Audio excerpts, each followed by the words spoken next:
It's normal to look for guidance, to want solace in a set-in-stone game plan, to want to be big and scary to your enemies, to want to be the best, to want to win. But there's a lot more to any game than just beating said game. So I want to do a bit of recontextualizing here. A huge aspect of this channel is the I create today and I get better at creating tomorrow energy of it. Where honestly, I'm just here learning to get better at the game, learning to get better at editing, get better at script writing, better at the game. Wait, I already said that one. All of it. And so many people won't even start their pursuit of a goal because it's not perfect. It's quote-unquote useless. There's a quote that boredom is the precursor for creativity, and while I couldn't agree more, in reality, a lot of us, me included, wouldn't even allow ourselves to be bored in the modern age. There's far too much to do something as useless as being bored. When boredom itself, this useless activity, literally breeds new life and ideas. I want to redefine useless. It no longer means something without a use. For the remainder of this video, it now means the foundation for something useful. There was a really interesting article I was reading recently, written in 1939 by Abraham Flexner, linked to it in the description, describing the same sentiment I felt towards how useless thoughts are addressed in the world. And to read you guys a little excerpt from this article about the discovery of wireless waves and the radio, quote, Mr. Eastman Marconi was inevitable. The real credit for everything that has been done in the field of wireless belongs to, as far as such fundamental credit can be definitively assigned to anyone, to Professor Clerk Maxwell, who in 1865 carried out certain abstruse and remote calculations in the field of magnetism and electricity. Maxwell reproduced his abstract equation in the treatise published in 1873. At the next meeting of the British Association, Professor H.S. Smith of Oxford declared that no mathematician can turn over the pages of these volumes without realizing that they contain a theory which has already added largely to the methods and resources of pure mathematics. Other discoveries supplemented Maxwell's theoretical work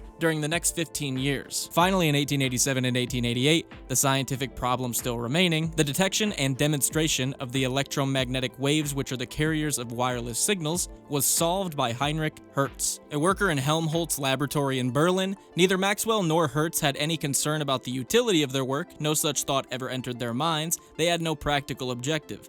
The inventor in the legal sense was, of course, Marconi, but what did Marconi actually invent? Merely the last technical detail, mainly the now obsolete receiving device called coherer, almost universally discarded. Hertz and Maxwell could invent nothing, but it was their quote-unquote useless theoretical work which was seized upon by a clever technician and which created new means for communication, utility, and amusement, by which men whose merits are relatively slight have obtained fame and earned millions.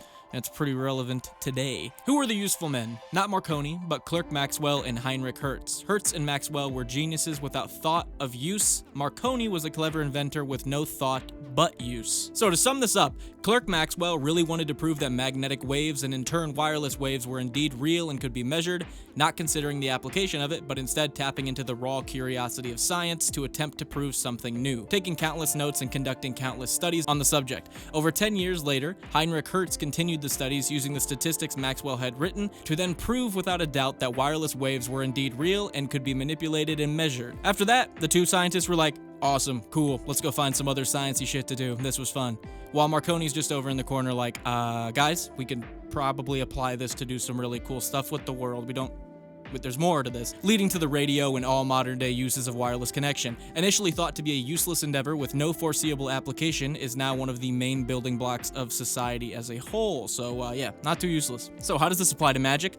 Well, I believe the drive of curiosity in magic has been replaced with the drive of winning, or at least just doing the thing, which is fine. It's actually necessary. But where are all my Maxwells at that want to prove something viewed as useless? Where are all my Hertzes that will be supporting the Maxwell's ideas and bringing it to the home base? And then for you Marconis, who's gonna come make it look pretty for the public? This takes us back to the quote at the beginning: create today, get better at creating tomorrow. The importance of just natural progression and going through the motions of a hobby or something that you're very into is something else that's viewed as useless in the modern day, full of speed runs for a game you can't beat, top 10 lists so you can find the best card, build guides that lay out the numbers and how to approach the build exactly right. It's almost impossible to step back and try to relearn and experiment with things that you love. Recently, I've tried tapping into the more random and quote-unquote useless aspects of deck building to see what comes of it, and honestly, quite a bit has. The Parnassi group plug deck that I made and the Alesha Rats deck are two of my favorite builds I've done in a while, and they both tap into this theory of like useless information kind of becoming useful. One of them just came from me wanting to make a brand new strategy in the form of group plug.